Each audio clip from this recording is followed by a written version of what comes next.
Hello and welcome to Stop Motion Review numero uno, technically numero dos, but my PC crashed and I lost everything. So, yeah, this is just a review for Studio Series it's not numbered, so Studio Series Arcee. I haven't been able to find her anywhere, but today I went to my local Walmart and oh hey, there she is. So, without further ado, let's get into the review. We're gonna start in rollout mode since that's how she's packaged. Articulation consists of 360 at the head, arms go all the way up and pull a 360. They go just above a 90 at the elbows, and for whatever reason, the elbow on my right arm is very loose, but I think that's just my copy. Waist goes all the way around if you move the backpack back, and she can do a high kick and knees bend at around a 90. She has no thigh rotation and no foot rotation, which is kind of a bummer because you can't get her in some of those more dynamic poses. But her legs do splay out, and you can get her in the pose that she was in when she did the cool stunt at the mountain with Wheeljack. Now, in terms of complaints about this figure, I really only have 3, because for the price point and how early this thing got released, it's a really good figure. I definitely recommend buying it. Now, at number 1, two of the things are very loose, like the tire on her back and the left arm, or technically the right arm if you're going from her perspective. They're loose, but I can fix that with hot glue. And then there's also the fact that she's based off of concept art and not actually how she appeared in the movie, but the concept art is close enough to how she appeared in the movie, so I can just get over it, or if it's really that big of a deal, I can custom paint it. And then lastly, she has these gaps in her shins, which are just like, okay, cool. I believe, yeah, they're for the transformation, but they probably could have just added some panels to cover that up or something. Or maybe they couldn't. Maybe it would have been, or maybe it would have had to been like a deluxe or something like that. I don't know. Accessories include a single gun, instead of the 2. Just one. Just one.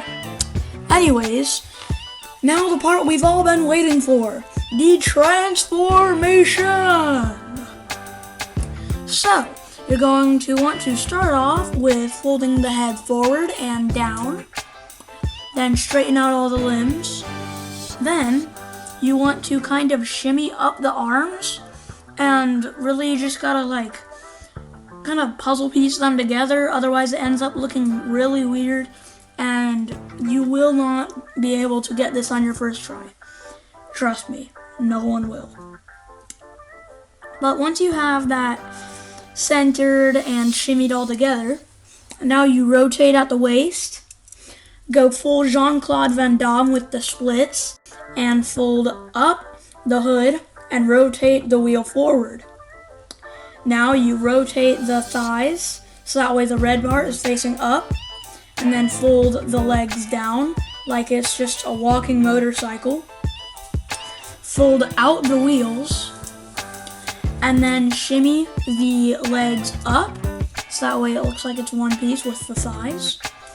And now, you want to kind of combine the tires, because that's the only connection point. And you will be able to notice on the bottom of the arms, when you connected them, there is now a tab right there, and you have to tab that together. Now you may think you're done, but no. Take the gun, and then there are 2 little divots and 2 little tabs, and you just want to shimmy the gun up there, and bam. The reason that is so important is because otherwise, the bike will not stand. But here is our non-licensed Ducati racing motorcycle. Now, for an unlicensed vehicle, this is pretty good. Now, I don't have much to say about this because I'm not a vehicle guy, but it's pretty close to the real thing. I mean, obviously there are some inaccuracies, like the windshield isn't supposed to be that big, and where's the big line that says Ducati? But it is unlicensed, so keep that in mind, and that's pretty accurate. I mean, heck, it's wildly disproportionate, but that doesn't even matter, because if you were to take a regular-sized vehicle and scale it down, it would look like a triangle. Nothing looks normal when you scale it down. That's why things have to be disproportionate. Like if you were to take a matchbox and scale that up to be human-sized, yeah, what on earth is wrong with that? But then you take a normal Honda Civic, scale that down, and what the heck? Why is that so disproportionate? And that's exactly the problem that I was faced when trying to figure out the stupid scale for this figure. I was stuck with like 45,000 different scales, and I had to find the average for them. And yeah, it came out to 136th, which if you get a 136th guy and put him next to her, that really ain't the right scale. But it was the best I could get, so oh well, I don't want to try. So yeah, with that in mind, I'd say it's pretty good. And with this whole segment wrapping up, that is also wrapping up the whole video, because I got nothing else to talk about, and quite frankly, this video is long enough as is. So with this in mind, see you guys in the next one, and no, I don't do normal reviews anymore. I'm a stop motion reviewer now. See you in the next one.